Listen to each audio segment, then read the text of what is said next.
Durante más de un siglo, Baldwin fue el orgullo del piano americano. Hoy pertenece a una empresa de guitarras y cada uno de sus pianos se fabrica al otro lado del mundo, en China.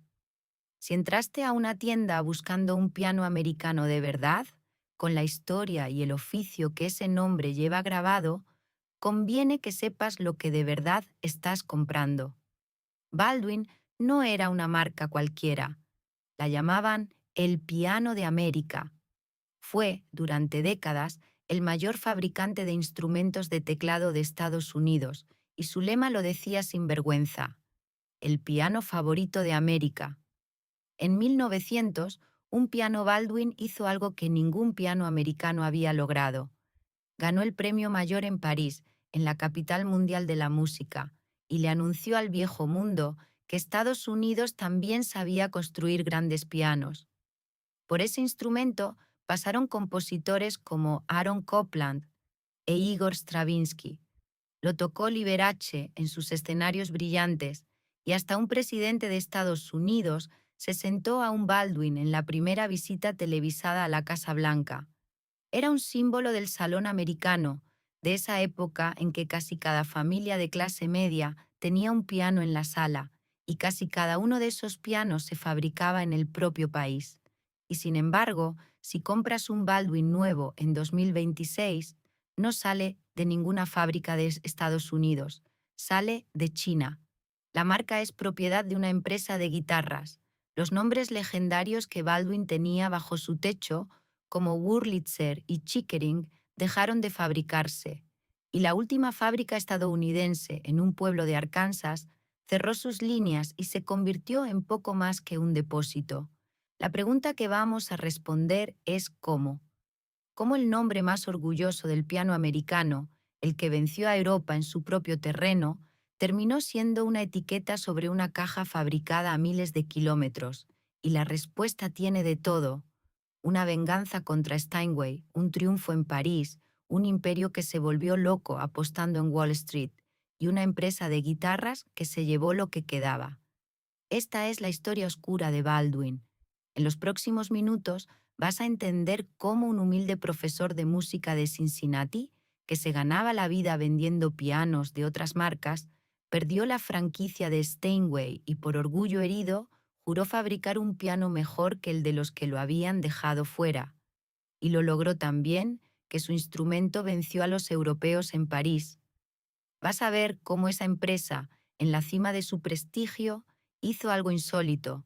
Se cansó de fabricar pianos y se convirtió en un gigante financiero, vendiendo seguros y rentas por miles de millones de dólares, hasta que todo el castillo se derrumbó en una de las mayores quiebras de su época. Y vas a ver cómo, después de resucitar, terminó en manos de una empresa de guitarras que mudó toda su producción a China. Por el camino aparecen cruces que parecen de novela. Baldwin trató de comprar Fender, la marca de guitarras eléctricas, y perdió. Fue dueña de Gretsch durante más de 20 años.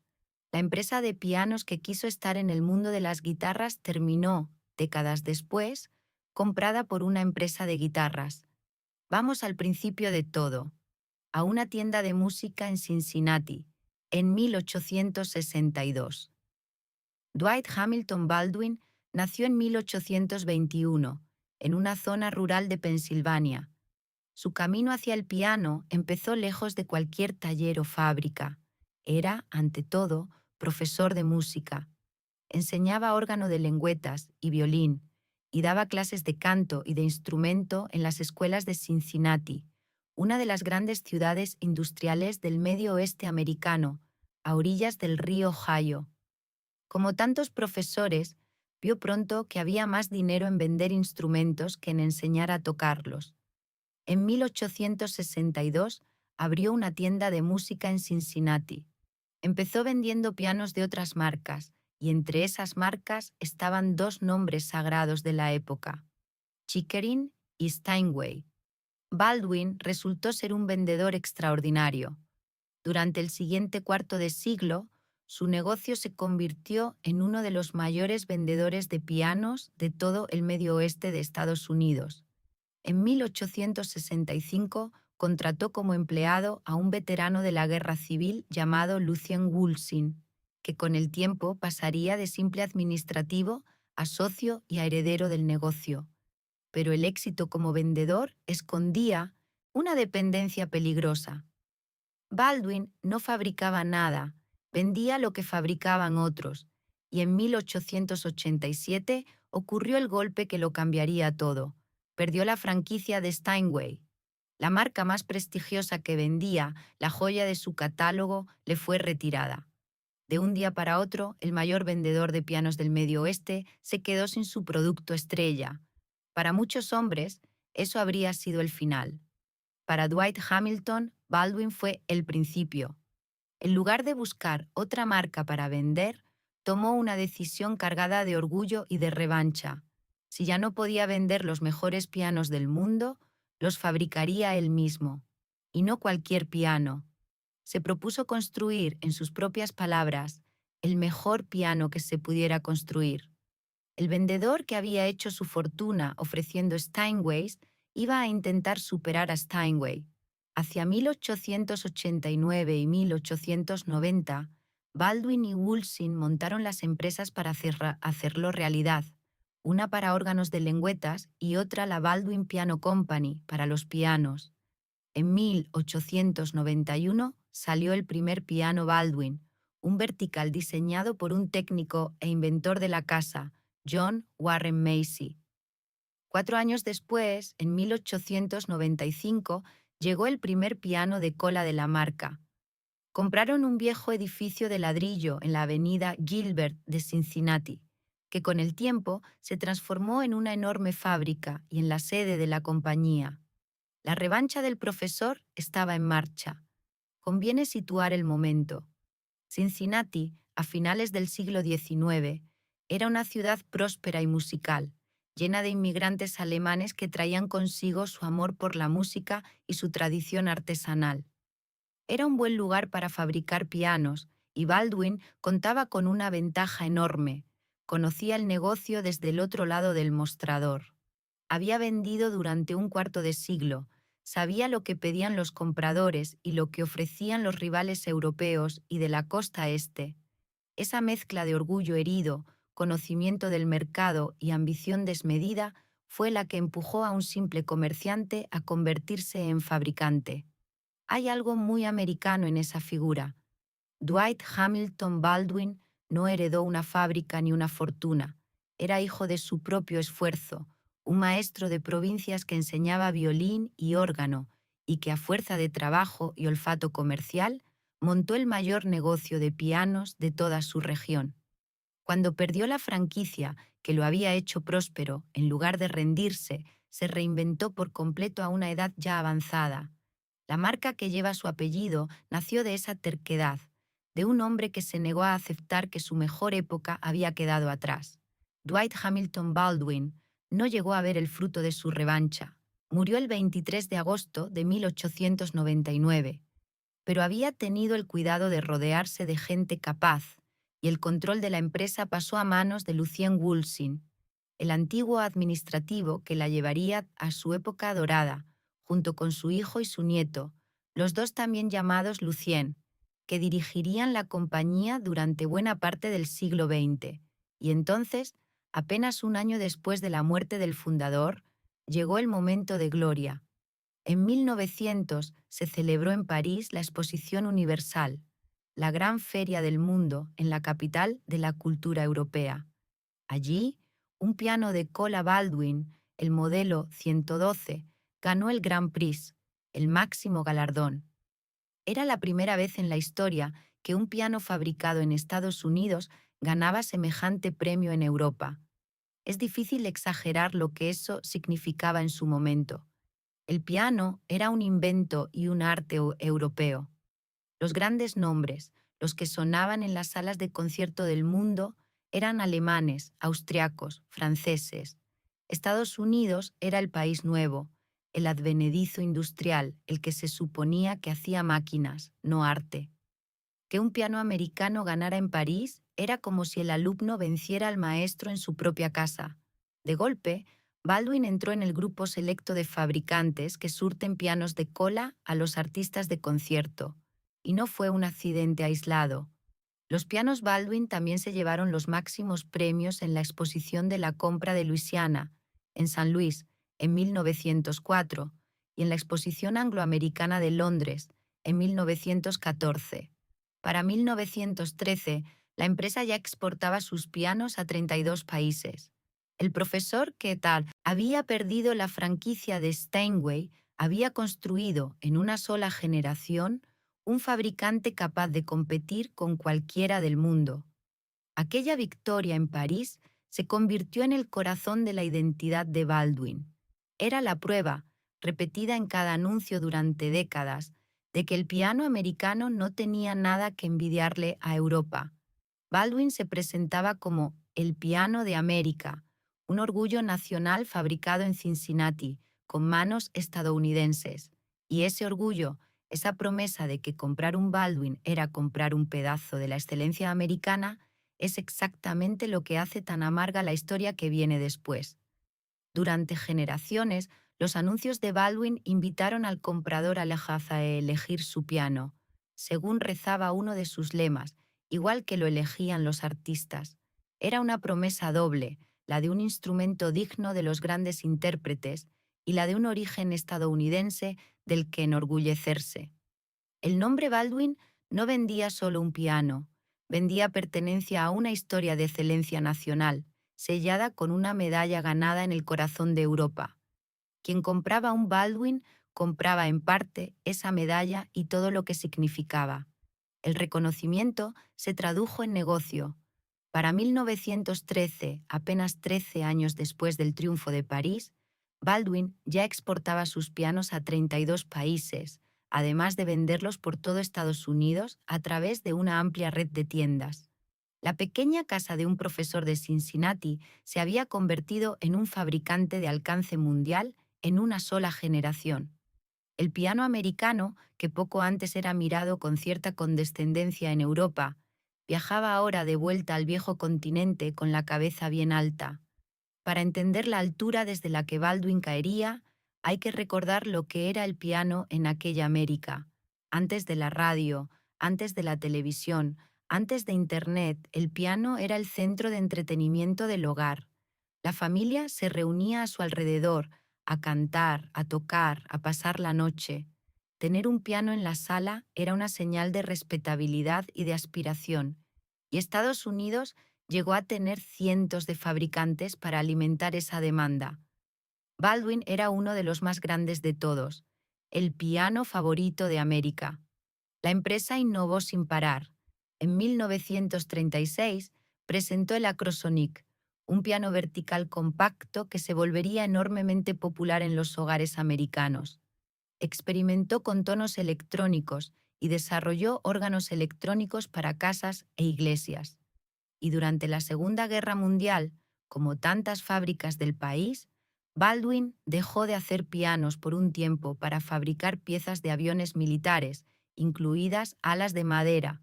De aquella experiencia con la madera laminada, sacó lecciones que después usó para mejorar la construcción de sus pianos. Pero esa larga marcha no fue una línea recta de éxitos. La Gran Depresión de los años 30 golpeó durísimo a toda la industria del piano. Incluso los modelos más modestos seguían siendo caros para la mayoría de las familias, y la llegada de la radio, los discos y el cine sonoro le fue quitando al piano su papel de centro del entretenimiento doméstico. Las ventas de los pianos automáticos, que habían sido una moda enorme en los años 20, se desplomaron.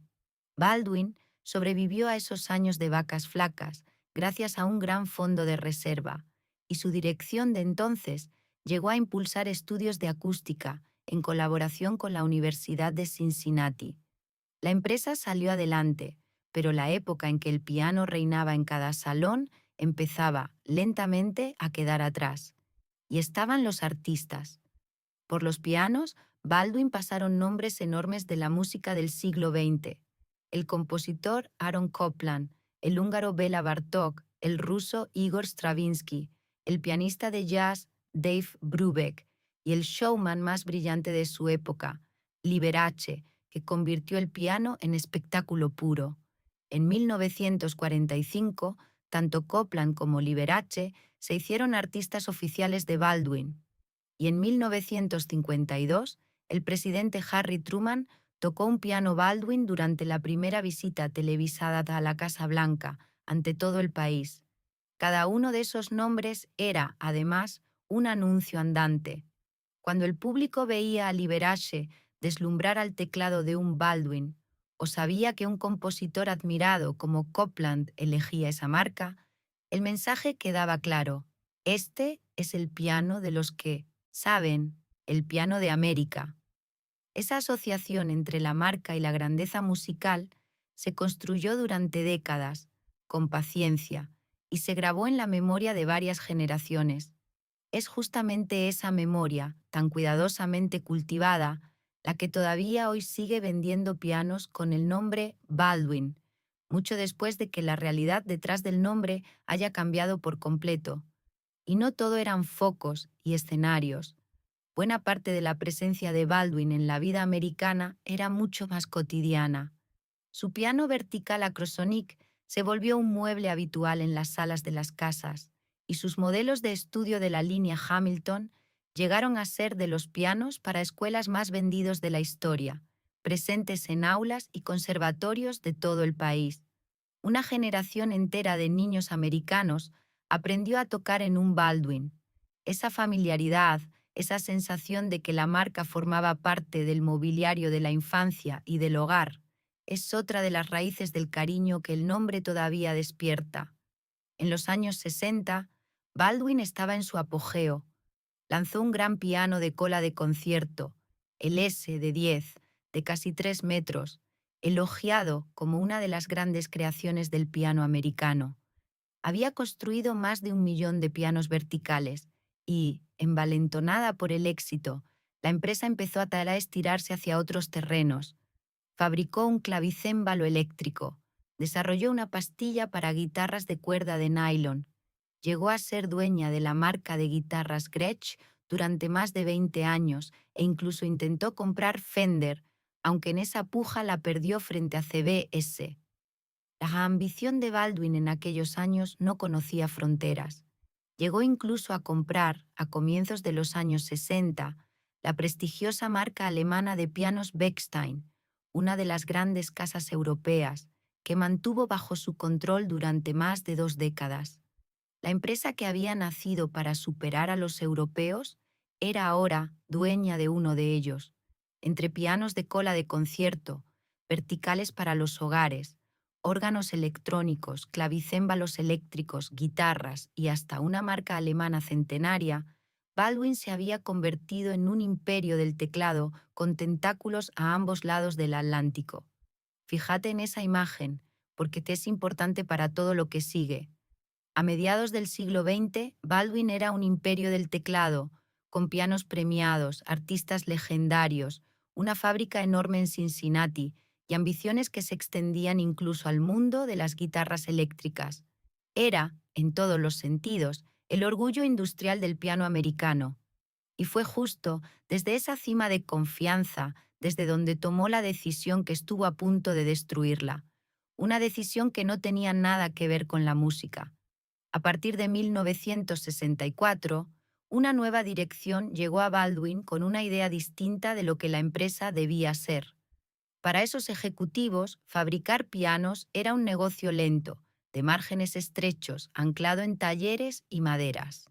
El dinero de verdad, pensaban, estaba en otra parte, en las finanzas.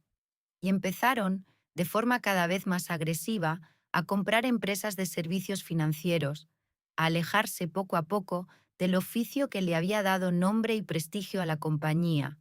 La lógica era la de la época, la diversificación. Un conglomerado que tuviera de todo, que combinara la fábrica de pianos con compañías de seguros, entidades de ahorro y crédito y productos financieros, sería supuestamente más fuerte y más rentable que una simple fábrica de instrumentos. El piano, ese objeto de madera y orgullo nacional, se fue convirtiendo en una pieza pequeña dentro de una máquina financiera cada vez más grande, Era la fiebre de la época. En aquellos años, en todo Estados Unidos, las empresas industriales soñaban con convertirse en conglomerados, en grupos que lo hicieran todo y que mezclaran negocios sin relación entre sí bajo una misma dirección financiera. Se creía que el tamaño y la diversificación protegían contra cualquier crisis. Para los nuevos jefes de Baldwin, la vieja fábrica de pianos era casi un estorbo romántico, un negocio del pasado del que sacar dinero para alimentar apuestas más modernas y más lucrativas. El oficio que había ganado en París se miraba ahora como un activo más en una hoja de cálculo. El paso decisivo llegó en 1977, cuando la empresa se fusionó con una compañía llamada United Corporation y nació Baldwin United. El nombre lo decía todo. Ya no era solo Baldwin, el fabricante de pianos. Era un conglomerado, una corporación financiera que casi como una nota al pie de su historia también hacía pianos. Los ejecutivos de Wall Street habían tomado el timón de la casa que había ganado en París y el negocio que se convirtió en el centro de esa nueva Baldwin United era uno de los más delicados que existen, los seguros, y sobre todo un tipo concreto de producto financiero llamado renta vitalicia de prima única. Funcionaba en esencia así. La gente entregaba a la empresa una suma grande de dinero de golpe, sus ahorros de toda la vida en muchos casos, a cambio de la promesa de un rendimiento garantizado en el futuro. La empresa cobraba hoy y prometía pagar mañana. Mientras entrara dinero nuevo y las inversiones rindieran, todo parecía funcionar. Era un modelo que dependía por completo de la confianza y de que las cuentas allá en el futuro cuadraran. Y había algo profundamente extraño en ello. La marca que un comprador asociaba con la música, con el salón de su casa, con el piano de sus hijos, se había convertido sin que casi nadie lo notara en una gigantesca apuesta financiera. El nombre Baldwin seguía sonando a hogar y a arte. Por dentro era ya otra cosa. A partir de 1979, dos compañías de seguros que pertenecían a Baldwin United se lanzaron a vender esas rentas vitalicias de prima única a gran escala por todo el país. El producto se ofrecía, en buena parte, a través de grandes casas de inversión de Wall Street, que lo colocaban entre miles de ahorradores. En apenas 4 años, las ventas de esas rentas en todo Estados Unidos superaron los 3.000 millones de dólares. Era una montaña de dinero y una montaña de promesas de pago a futuro. Mientras casi todo el mundo en Wall Street veía un negocio próspero y en expansión, un analista joven y entonces desconocido se puso a mirar los números con otros ojos. Se llamaba Jim Chanos, y lo que vio no le cuadró. Sospechó que las cuentas de Baldwin United no se sostenían, que las promesas que la empresa hacía a sus ahorradores eran mayores de lo que sus inversiones podían cumplir. Hizo algo que en su momento parecía una locura. Apostó a que aquel gigante respetado iba a caer. La prensa de la época incluso tituló sobre Baldwin United frente a los que dudaban de ella. Chanos tenía razón. El castillo financiero se derrumbó. En septiembre de 1983, Baldwin United se declaró en quiebra, acogiéndose a la protección judicial frente a sus acreedores, a los que debía cerca de 1.000 millones de dólares. Fue una de las mayores quiebras de su época en Estados Unidos. 6 de sus compañías de seguros tuvieron que ser intervenidas y liquidadas, y detrás de las cifras frías había algo muy real. Miles de personas que habían confiado sus ahorros a esas rentas vitalicias se encontraron de golpe con su dinero en peligro, atrapado en el naufragio de un conglomerado. Para hacerse una idea de la dimensión del desastre, basta decir que, sumando todas las obligaciones del grupo y de sus aseguradoras, se trató de una de las mayores quiebras que había vivido Estados Unidos hasta ese momento. Fue el derrumbe de un conglomerado gigantesco que había crecido prometiendo más de lo que podía cumplir, y no el simple tropiezo de una empresa pequeña.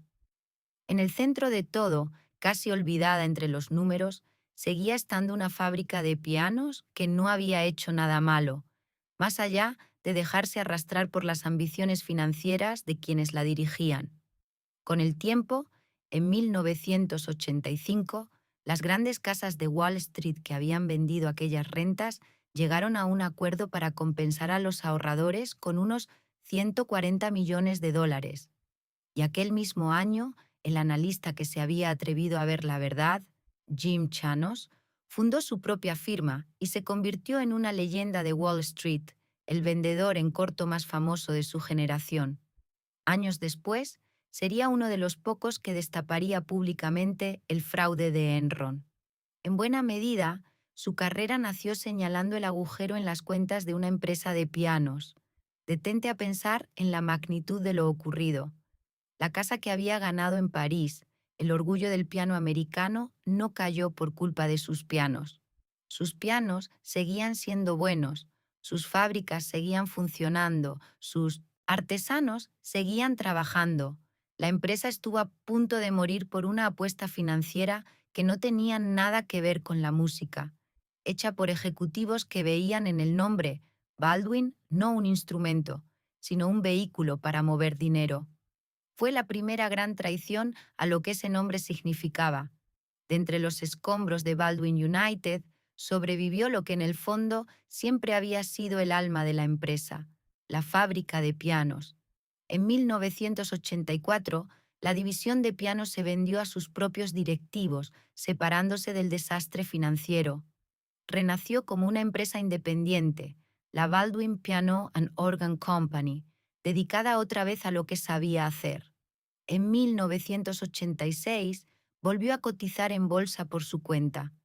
El piano había sobrevivido a Wall Street. Hay algo conmovedor en esa supervivencia. De todo el imperio financiero que se había construido sobre el nombre Baldwin, lo único que de verdad importaba a largo plazo, lo único con alma, era la parte más antigua y más humilde, la gente que sabía construir pianos. Los productos financieros se evaporaron, las aseguradoras se liquidaron, los ejecutivos de Wall Street siguieron su camino, pero los pianos y las manos que los hacían siguieron ahí. La fábrica volvió a ser el corazón de la empresa, como lo había sido en los tiempos del profesor de Cincinnati, y durante los años 90 la empresa pareció recuperar el rumbo. Volvió a fabricar pianos en Estados Unidos, con orgullo y con oficio. Para 1998, en su planta de Conway, en el estado de Arkansas, unos 270 trabajadores construían alrededor de 2.200 pianos de cola al año.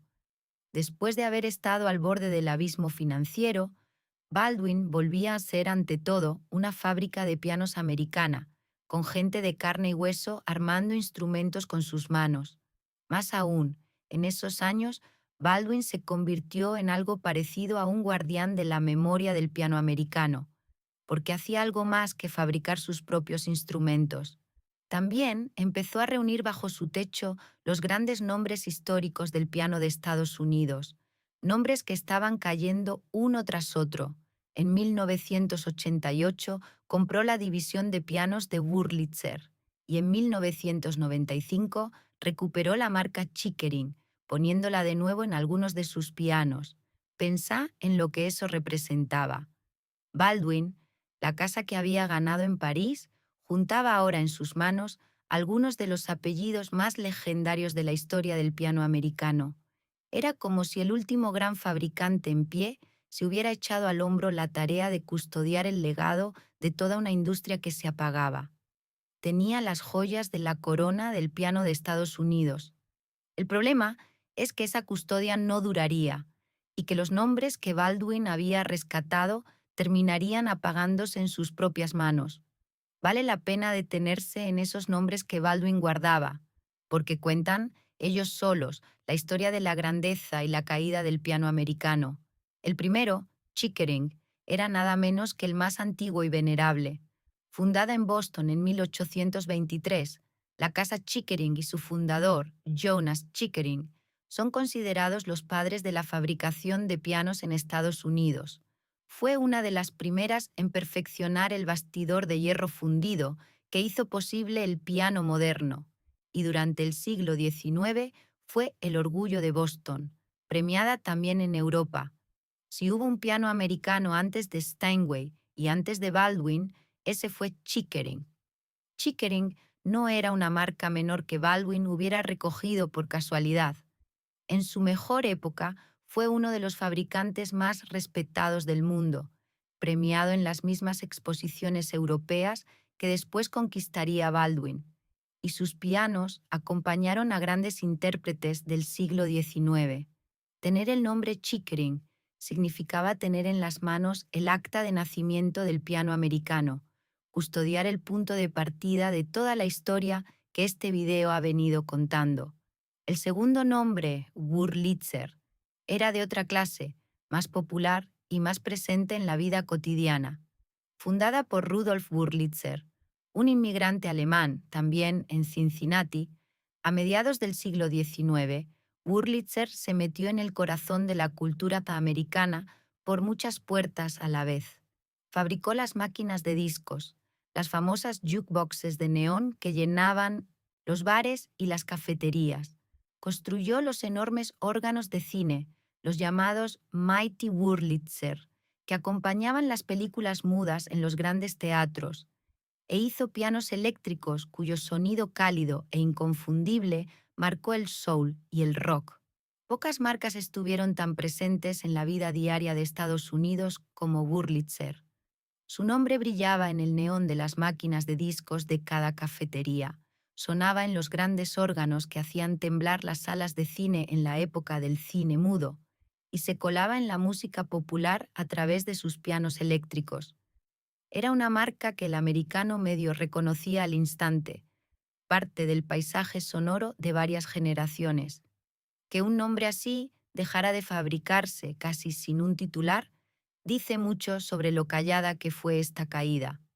Junto a esos dos gigantes, Baldwin llegó a controlar otros nombres del teclado americano, como Hamilton y Howard, y a fabricar pianos bajo varias etiquetas distintas.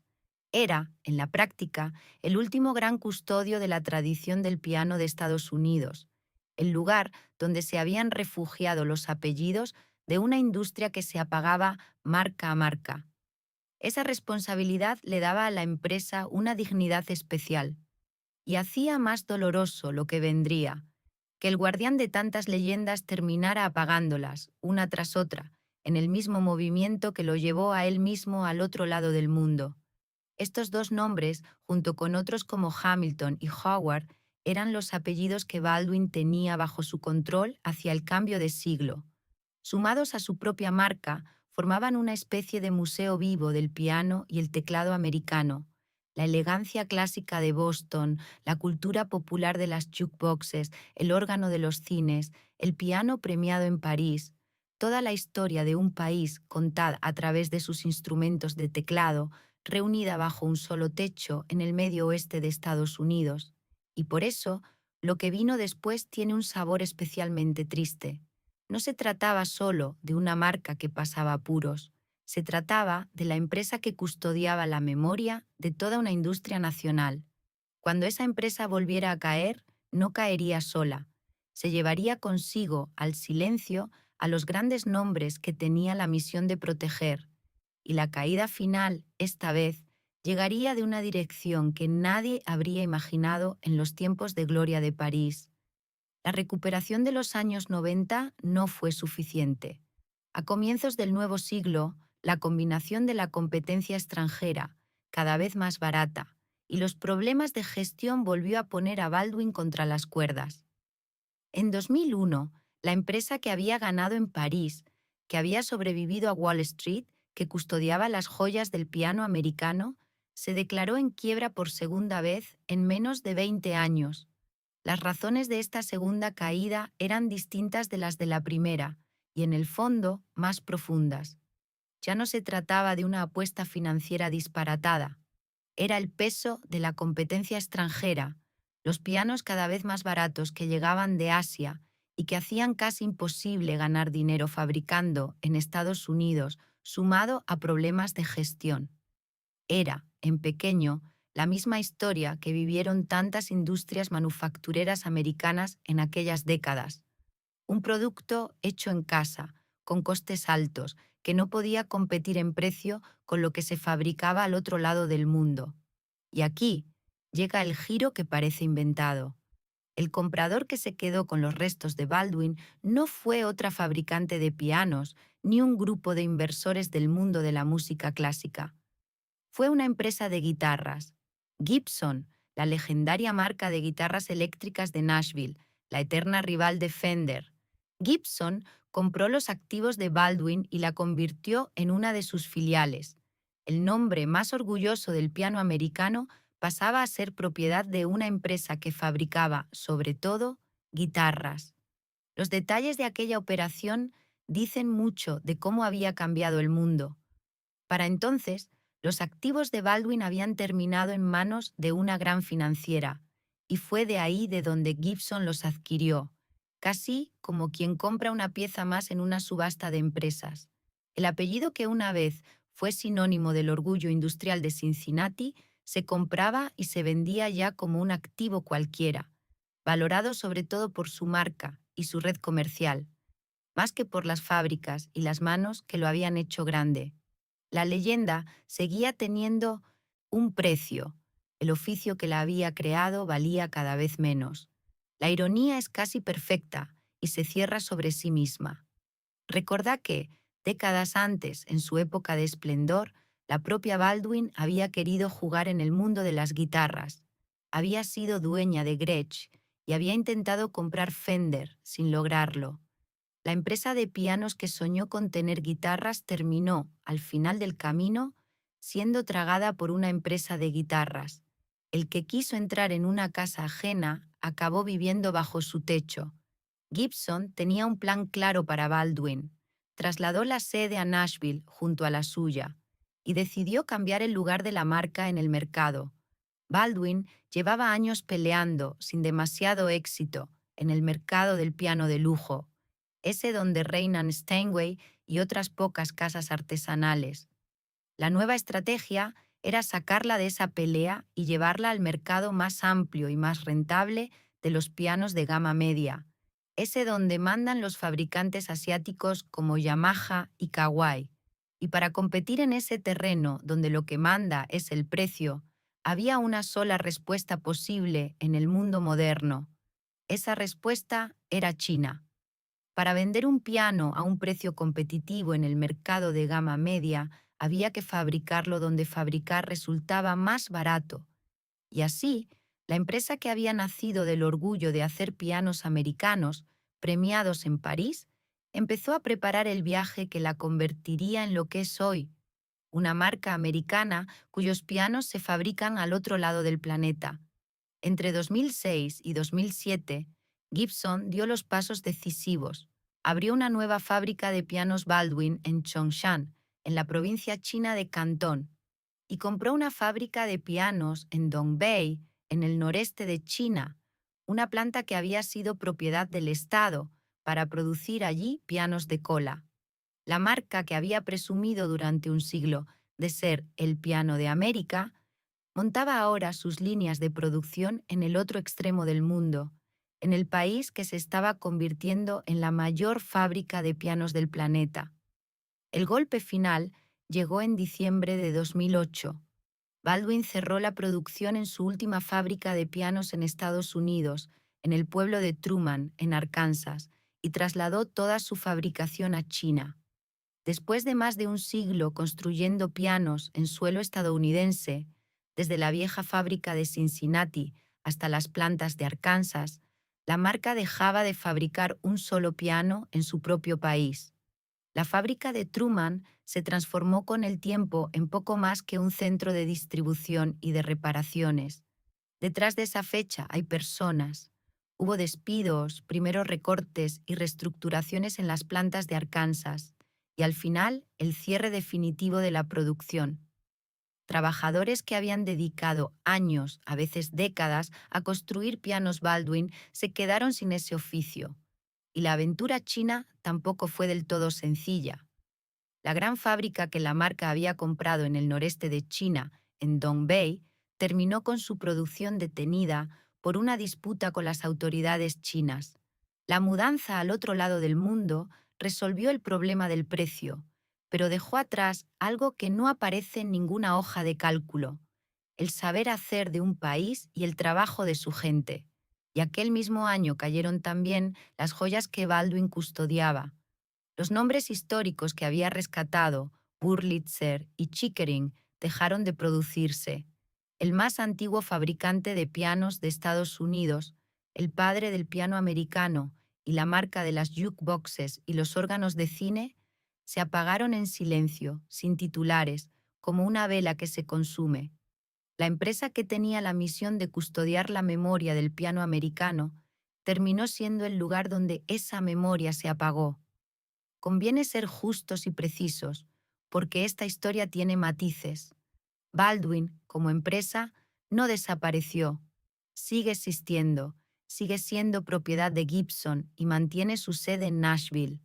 Sus defensores dirán, con razón, que sigue siendo una empresa de capital estadounidense, que sus pianos se diseñan bajo control americano y que trasladar la fabricación a China es lo que han hecho tantísimas marcas que asociamos con Estados Unidos, desde la ropa hasta los teléfonos. Es verdad. Nadie más está mintiendo abiertamente sobre dónde se fabrican estos pianos. De hecho, conviene reconocerlo. Gibson ha invertido en esa operación china. En 2021 presentó una planta moderna y bien equipada en 1900 Chongshan, pensada para fabricar los pianos Baldwin con destino a todo el mundo. Quien defiende a la marca dirá que un Baldwin de hoy puede estar perfectamente construido, que la calidad no depende solo del país donde se ensambla y que el diseño y el control siguen en manos estadounidenses. Todo eso es razonable. La incomodidad tiene otra raíz: la distancia entre lo que el comprador imagina al leer ese nombre y lo que de verdad recibe. Pero hay una distancia enorme entre lo que el nombre Baldwin promete y lo que el objeto entrega. Y es en esa distancia donde vive el "te engañaron" del que habla esta historia. Porque cuando alguien compra un Baldwin pensando en París, en Cincinnati, en el piano favorito de América, está comprando una herencia que el instrumento que recibe ya no encarna. Veamos, entonces, qué es exactamente lo que hoy hay dentro de esa caja con un nombre legendario. Esto es lo que de verdad hay hoy detrás de un piano Baldwin nuevo. Los pianos verticales se fabrican en la fábrica de la marca en Chongshan, China. Los pianos de cola, en muchos casos, se encargan a otro gran fabricante chino. La empresa es propiedad de Gibson, una compañía de guitarras, y el instrumento lleva, orgulloso, el nombre Baldwin, el mismo que ganó en París en 1900, el mismo que tocaban Copland y Liberace, el mismo que un presidente tocó en la Casa Blanca. Llamarlo una estafa sería injusto, y conviene decirlo con honestidad. Lo que ocurre es algo más sutil y, a su manera, más triste: una sustitución. Un nombre glorioso que sigue en pie sobre un objeto que ya no es lo que ese nombre construyó durante un siglo. La herencia se vende, el oficio que la creó se quedó por el camino. El comprador que paga por la leyenda de Baldwin recibe un piano que puede ser perfectamente correcto, incluso bueno para su precio, pero que no tiene nada que ver con la fábrica de Cincinnati ni con las manos americanas que hicieron grande ese apellido. Y lo más importante de todo: Baldwin no está sola en esta historia. Es apenas el capítulo más doloroso de una caída mucho más grande, la de toda la industria del piano americano. Wurlitzer, Chickering, Kimball y tantísimas otras marcas que llenaron los hogares de Estados Unidos durante un siglo o más han desaparecido o se han ido a fabricar fuera. El país que ganó en París, el que tuvo cientos de fábricas de pianos, el que puso un instrumento en casi cada salón, hoy casi no fabrica pianos. Esa industria nacional, con sus obreros y su oficio, se apagó. Y esto no es exclusivo del piano, es el reflejo, en un rincón concreto y lleno de belleza, de un cambio gigantesco en cómo se fabrica el mundo. Durante las últimas décadas, una industria tras otra abandonó los países donde había nacido para instalarse allí donde producir resultaba más barato, y China se convirtió en el gran taller del planeta.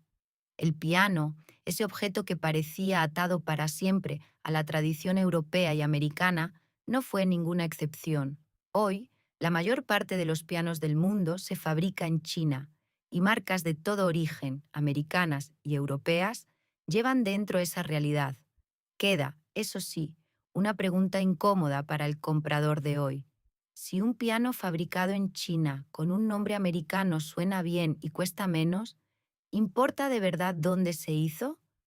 Para muchos no importará, y es una postura legítima, pero para quien paga pensando en la historia, en el oficio, en la idea de un piano americano hecho en América, la respuesta cambia, porque entonces está pagando por algo que ya no recibe, y el hermoso nombre sobre la tapa funciona menos como una garantía y más como el recuerdo de lo que la marca fue.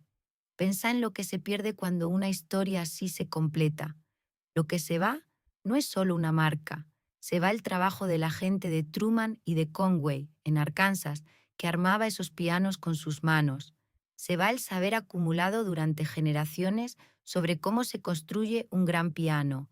Se va la idea misma de que un objeto tan hermoso y complejo pudiera fabricarse en casa, con orgullo nacional, y venderse al mundo. Cuando todo eso se traslada al otro lado del planeta, lo que queda en el país de origen es un nombre, una oficina y un recuerdo. Por eso el te engañaron de esta historia no es un grito contra una empresa concreta, ni una acusación de fraude. Es una invitación a mirar de verdad lo que compramos, a entender que un apellido legendario sobre la tapa de un piano puede ser, a la vez, totalmente real y totalmente vacío.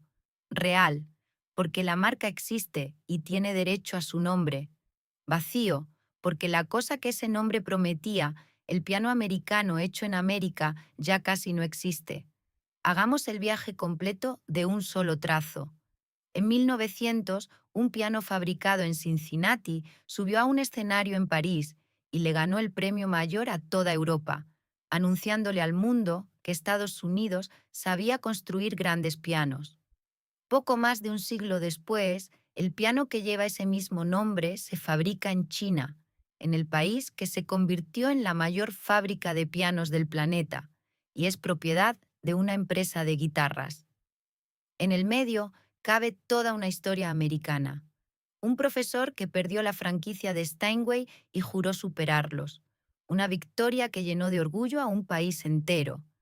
Décadas de pianos en cada salón, de artistas legendarios, de un presidente tocando ante las cámaras, y luego el desvío fatal, la tentación de Wall Street, el conglomerado financiero, la quiebra que arrastró los ahorros de miles de personas, la resurrección y la caída final en manos de una empresa de guitarras que mandó todo a China. El nombre Baldwin sobrevive. Sigue impreso, con sus letras elegantes, sobre la tapa de pianos nuevos que se venden en todo el mundo. Lo que ya no sobrevive es la cosa que ese nombre nombraba, el piano americano, fabricado en América, por manos americanas, que un día venció a Europa en su propia casa.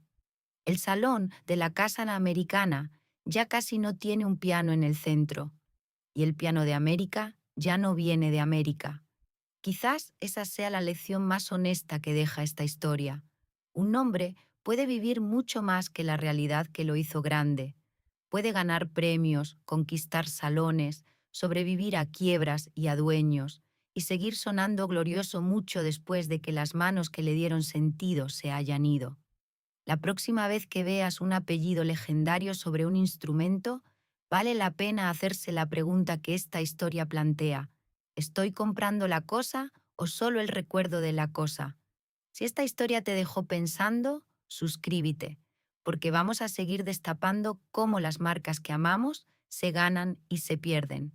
Y hay un cabo suelto en esta historia que merece su propio video. La empresa que compró a Baldwin y la mandó entera a China, esa empresa de guitarras de Nashville, tiene su propia historia oscura. Gibson, la marca que se llevó al piano de América, estuvo ella misma al borde de la tumba. Apostó la compañía entera por una guitarra que se afinaba sola, una guitarra robot, y casi se hunde con ella.